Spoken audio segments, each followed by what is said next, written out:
Osmotic pressure pi is equal to CRT. లేదా దాన్ని మనం సిఎస్టీ అని కూడా రాసుకోవచ్చాం, సిఎస్టీ. ఓకేనా, సిఎస్టీ. ఈ వారం కూడా మీకు సొల్యూషన్స్ అండ్ కాలిగేటివ్ ప్రాపర్టీస్ మొత్తం కంప్లీట్ లెసన్ ఉంది, కొంచెం జాగ్రత్తగా చేసుకోండి ఈ వారం. సో ఆర్ అండ్ ఇక్కడ గ్యాస్ కాన్స్టెంట్, ఇదేమో సొల్యూషన్ కాన్స్టెంట్ మనకి. So S is equal to value ఏంటంటే 0.082 litre atmosphere kelvin inverse mole inverse మనకు. ఇది ఆల్రెడీ మనం చెప్పాం మనకు ఆస్మాటిక్ ప్రెషర్ లో. సో ఇక్కడ osmotic pressure depending upon the concentration, చాలా ఇంపార్టెంట్. ఆస్మాటిక్ ప్రెషర్ అనేది దేనిపై డిపెండ్ అవుతుందంటే కాన్సన్ట్రేషన్ ఆఫ్ సొల్యూషన్ పైన డిపెండ్ అవుతుంది. Concentration of solution. Therefore pi is equal to N2RT by V అనుకుందాం, N2RT by V. Where concentration is nothing but molarity, that is but number of moles per volume. Number of moles solute కాబట్టి N2 అంటే అక్కడ solute యొక్క number of moles. N2 అంటే solute యొక్క number of moles అన్నమాట. N2 అంటే solute యొక్క number of moles. దాని నుంచి మనకి next osmotic pressure pi is equal to W2RT by M2 into V. Already మన అయిన మొత్తం అన్ని కూడా M2 into V. దాని నుంచి pi is equal to DRT by M2. Pi is equal to DRT by M2. Therefore, osmotic pressure is inversely proportional to molecular weight of solute. ఎందుకంటే relations అన్ని ఉంటే మీకు ఒకసారి చెప్పాం కదా, 0.1 గ్లూకోజ్ అని 0.1 సుక్రోజ్ అని వేస్తూ ఉంటాడు. సో కాబట్టి అక్కడ మాలిక్యులర్ సేమ్ కాన్సన్ట్రేషన్ ఇచ్చినప్పుడు మీరు మాలిక్యులర్ వెయిట్ బయట కూడా చెక్ చేసుకోవచ్చు అనమాట. So osmotic pressure is inversely proportional to molecular weight of solute. పక్కన పెడితే suppose for example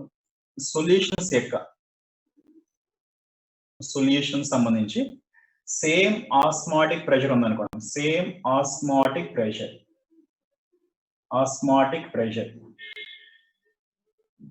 solutions having same osmotic pressure. అప్పుడు ఏమవుతుంది మనకి అది, సపోజ్ ఫర్ ఎగ్జాంపుల్ పై 2 సొల్యూషన్స్ ఇచ్చాడు మనకి, 2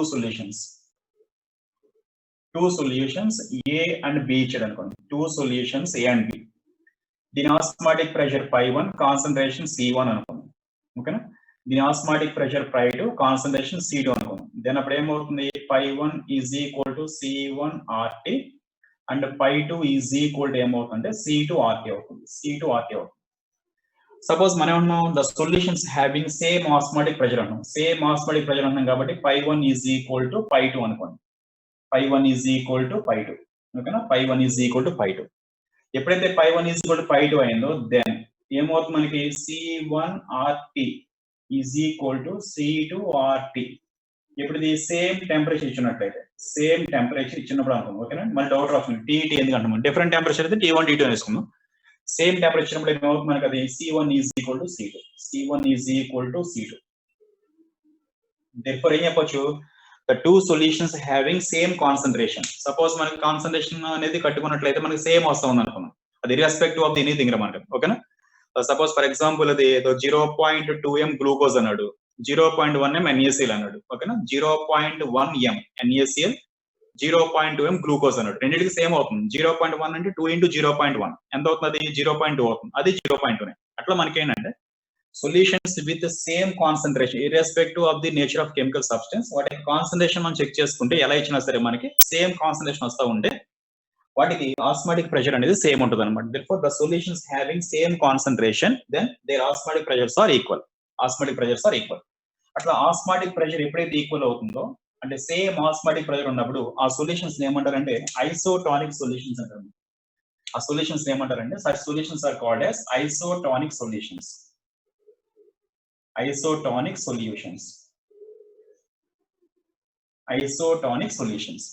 Suppose for example ఇక్కడ the concentration of A equal to concentration of B. Therefore they are called as isotonic solutions. Between A and B are called as isotonic solutions అంటారు మనకు. Because the osmotic pressure pi A is equal to pi B. The osmotic pressure of A is equal to B and concentration of A and concentration of B రెండు equal ఉంటే వాటి యొక్క osmotic pressure కూడా equal అవుతుంది అనమాట. అట్లాంటి solutions ని A B రెండింటిని కలిపి ఏమంటారంటే ఐసోటానిక్ సొల్యూషన్స్ అంటారు. A and B are called as isotonic solutions. Suppose for example, next one. If the concentration of A is greater than concentration of B, concentration of A is greater than concentration of B. And అప్పుడు ఏమవుతుంది, osmotic pressure of A is greater than osmotic pressure of B అవుతుంది. అప్పుడు అందులో two solutions ఉన్నాయి కదా, ఓకేనా. Concentration of A is greater than concentration of B. దేనికైతే concentration ఎక్కువ ఉందో అంటే ఆస్మాటిక్ ప్రెషర్ ఎక్కువ ఉందో that is called as, so A is called as hypertonic solution అంటారు. Hypertonic solutions most important bits, hypertonic. And where B is called as hypotonic solution, hypotonic solution, ఓకేనా. So కాబట్టి మనకి solutions మనం osmotic pressure ని base చేసుకుని మనం 3 types లో divide చేసుకోవచ్చు. Isotonic, hypertonic, hypotonic. ఐసోటానిక్ అంటే ఈక్వల్ కాన్సంట్రేషన్ ఉండాలి. నెక్స్ట్ సొల్యూషన్స్ లో 2 సొల్యూషన్స్ ఉన్నాయి. 2 సొల్యూషన్స్ లో రెండింటి కాన్సంట్రేషన్ ఈక్వల్ అయితే రెండింటిని కలిపి ఏమంటారంటే ఐసోటానిక్ అంటారు. మరి సొల్యూషన్ లో 2 కాన్సంట్రేషన్ అన్ఈక్వల్ గా ఇచ్చామనుకోండి, అన్ఈక్వల్ గా ఇచ్చినప్పుడు దేని కాన్సంట్రేషన్ అయితే ఎక్కువ ఉందో that is called as hypertonic solution. దేని కాన్సంట్రేషన్ తక్కువ ఉందని ఏమంటారంటే హైపోటానిక్ సొల్యూషన్స్ అంటారు. అంటే the higher osmotic pressure are called as hypertonic solutions, lower osmotic pressure are called as hypotonic solutions. ఇవి ఇంపార్టెంట్ మనకి. Isotonic, hypertonic, hypotonic solutions important మనకి. So isotonic అంటే కాన్సంట్రేషన్ ఈక్వల్ అని చెప్పొచ్చు, ఆస్మాటిక్ ప్రెషర్ ఈక్వల్ అని చెప్పొచ్చు. హైపర్టానిక్ అంటే more concentrated, more osmotic pressure than compare to other. Hypotonic అంటే less concentrated or less osmotic pressure when compare to other అన్నమాట, when compare to other. So దాన్ని hypotonic solutions అంటారు, hypotonic solutions అంటారు.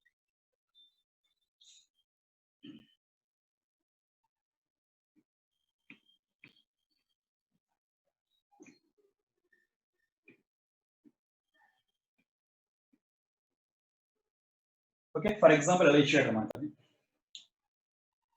So 0.1 m NaCl and 0.1 m glucose. 0.1 m glucose. Okay, 0.1 m NaCl, 0.1 m glucose, 0.2 m sucrose. So 0.1 m NaCl, 0.2 m sucrose and 0.1 m glucose. So కాబట్టి ఇందులో దీని A అనుకున్నాం. So this is A, the B and C, ABC, ABC. ఇప్పుడు ఇందులో 0.1 mNCl అంటే ఏమవుతుంది, total number of particles ఎన్ని, total number of particles, total number of particles is equal to 2 into 0.1 m, that is equal to 0.2 m. ఇక్కడ total number of particles is equal to 0.1 m. ఇక్కడ total number of particles is equal to 0.2 m. ఎందుకంటే sucrose glucose dissociation జరగదు కాబట్టి total number of particles ఎన్ని ఉన్నాయో same concentration ఉంది కాబట్టి number of particles కూడా సేమ్ ఉంటాయి అన్నమాట. సో కాబట్టి ఇప్పుడు ఏబిసి విచ్ ఆర్ ఐసోటానిక్ అంటే ఏసి చెప్పొచ్చా, ఏసిఆర్ isotonic. therefore A and C are, therefore A and C are isotonic. A and C are isotonic. Next AC, AC ని B తో కంపేర్ చేస్తాం అనుకోండి, ఓకేనా.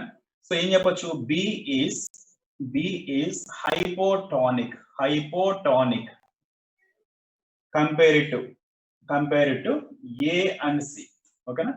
B is hypotonic solution. AC తో పోలిస్తే B concentration లో కాన్సంట్రేషన్ 0.1 m ఉంది కాబట్టి so when compare it to A and C, లేదా రెండు తీసుకొని పోనీ, ఈ రెండు తీసుకోండి, A B తీసుకోండి, A and B. So where A is hypertonic, when A and B తీసుకున్నాం అనుకోండి, A and B తీసుకుంటే ఏమవుతుంది, A is hypertonic and B is ఏమవుతుంది మనకి, అది హైపోటానిక్ అవుతుంది, హైపోటానిక్. B is hypotonic. అలాగే B and C తీసుకున్నాం అనుకోండి, B and C తీసుకుంటే B is hypotonic and C is hypertonic. అలా మనకి ఏంటంటే కంపారిజన్స్ అడుగుతాడు అనమాట, కంపారిజన్స్ అడుగుతాడు. నేను ఆల్రెడీ దాని మీద మోడల్ మీద పెట్టి అడిగినట్టున్నాడు, ఓకేనా. సో అట్లా డిఫరెంట్ సొల్యూషన్స్ ఇచ్చి which is hypertonic, which is hypotonic అలా కంపేర్ చేస్తున్నప్పుడు మనకు ఒకటి గుర్తుపెట్టుకోండి, కాన్సంట్రేషన్ ఈక్వల్ ఉంటే ఐసోటానిక్, కాన్సన్ట్రేషన్ ఎక్కువ ఉంటే హైపర్ టానిక్, కాన్సన్ట్రేషన్ తక్కువ ఉంటే హైపోటానిక్ అనమాట. Okay, hypotonic. తర్వాత నెక్స్ట్, ఇప్పుడు జనరల్ గా మనకి ఏంటంటే మన హ్యూమన్ బ్లడ్ తీసుకుంటే కనుక, ఓకేనా, హ్యూమన్ బ్లడ్ తీసుకున్నాం అనుకోండి, హ్యూమన్ బ్లడ్ తీసుకుంటే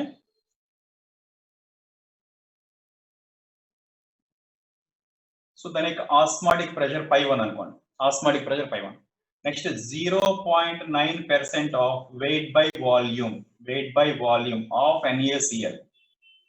NaCl, దీని ఆస్మాటిక్ ప్రెషర్ π2 అనుకోండి, దీని ఆస్మాటిక్ ప్రెషర్ π2 అనుకోండి. మోస్ట్ ఇంపార్టెంట్ బిట్, చాలా చాలా ఇంపార్టెంట్ అది. సో బ్లడ్ యొక్క ఆస్మాటిక్ ప్రెషర్ π1 ఉంది, 0.9% weight by volume of NaCl osmotic pressure π2 ఉంది. ఇప్పుడు జనరల్ గా ఏమవుతుందంటే మనకి ఎప్పుడైనా పడిపోయినప్పుడు, యాక్సిడెంట్ అయినప్పుడు మనకి ఏం చేస్తారు, సెలైన్స్ ఎక్కిస్తుంటారు కదా. దానికి కారణం ఏంటంటే బ్లడ్ ఎక్కువ మనకి వేస్ట్ అయిపోతుంది, బ్లడ్ వెళ్ళిపోతుంది కాబట్టి మన బాడీ లోపల బ్లడ్ ప్రెషర్ తగ్గిపోతుంది అనమాట. బ్లడ్ ప్రెషర్ తగ్గిపోతుంది అంటే బ్లడ్ కి సంబంధించినటువంటి ప్రెషర్ తగ్గిపోతుంది. దాని ఫస్ట్ రీప్లేస్మెంట్, దాన్ని నార్మల్ తీసుకురావాలంటే ఆటోమేటిక్ గా మన బాడీలోకి ఏం చేస్తారంటే ఫస్ట్ సెలైన్స్ ఎక్కిస్తుంటారు. సెలైన్స్ అంటే that is saline water. Saline water అంటే దాంట్లో 0.9% ఆఫ్ వెయిట్ బై వాల్యూమ్ ఉంటుంది. మరి percentage of weight by volume కడితే మనం మొలారిటీ కట్టేసుకోవచ్చు. Molarity is equal to percentage of weight by volume into 10 divided by molecular weight, 10 divided by molecular weight, that is equal to 0.9 into 10 divided by then మనకి 58.5, that equal to molarity ఎంతో calculate చేసుకున్నాం. అంటే ఒక్కోసారి మనకి ఏంటంటే 0.9% weight by volume అని ఇవ్వచ్చు, లేదా దాన్ని మొలారిటీలో ఇవ్వచ్చు అనమాట. మొలారిటీలో ఇవ్వచ్చు. మొలారిటీలు ఇచ్చిన తర్వాత నెంబర్ ఆఫ్ మోల్స్ కట్టేసుకోవచ్చు కదా మనకి. అది మొలారిటీ ఇచ్చిన తర్వాత మళ్ళీ మన నెంబర్ ఆఫ్ మోల్స్ కట్టుకోవచ్చు అనమాట. అట్లా మనకి ఏంటంటే ఓన్లీ మీరు 0.9% వెయిట్ బై వాల్యూమ్ మీద ఫిక్స్ అవ్వకుండా 0.9% weight by volume nothing but molarity ఎంతో చెక్ చేసుకుంటాం. సో 0.9 into 58.5, దాని మొలారిటీ వచ్చిన తర్వాత నెంబర్ ఆఫ్ మోల్స్ మార్చుకోవచ్చు. నెంబర్ ఆఫ్ మోల్స్ కూడా మీరు కన్సిడర్ చేసుకోవచ్చు. ఇక్కడ బ్లడ్ అనేది దేనితోటి ఈక్వల్ ఆస్మాటిక్ ప్రెషర్ ఉంటుందంటే 0.9% weight by volume of NaCl solution, that is called as, so దాన్ని ఐసోటానిక్ సొల్యూషన్స్ అంటారు. So blood is isotonic with 0.9% weight by volume of NaCl solution. Suppose for example ఇప్పుడు ఒక experiment చేద్దాం మనం. ఇందులో ఏంటంటే for example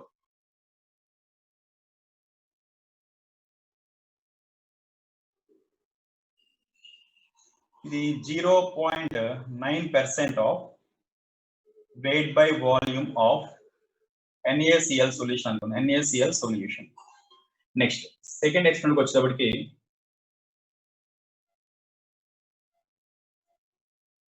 ఇందులో greater than 0.9% weight by volume of NaCl solution ఉంది అనుకోండి, NaCl. అండ్ థర్డ్ ఎక్స్పెరిమెంట్ లో దీంట్లో వచ్చేటప్పటికి less than 0.9% of weight by volume of NaCl అనుకోండి, ఓకేనా. 0.9%, less than 0.9% weight by volume of NaCl solution అనుకోండి. ఇప్పుడు దీంట్లో మనం ఇప్పుడు రెడ్ బ్లడ్ సెల్స్ డ్రాప్ చేస్తాం అనుకోండి. Red blood cells, this is RBC అనుకోండి, red blood cell. This is RBC, red blood cells.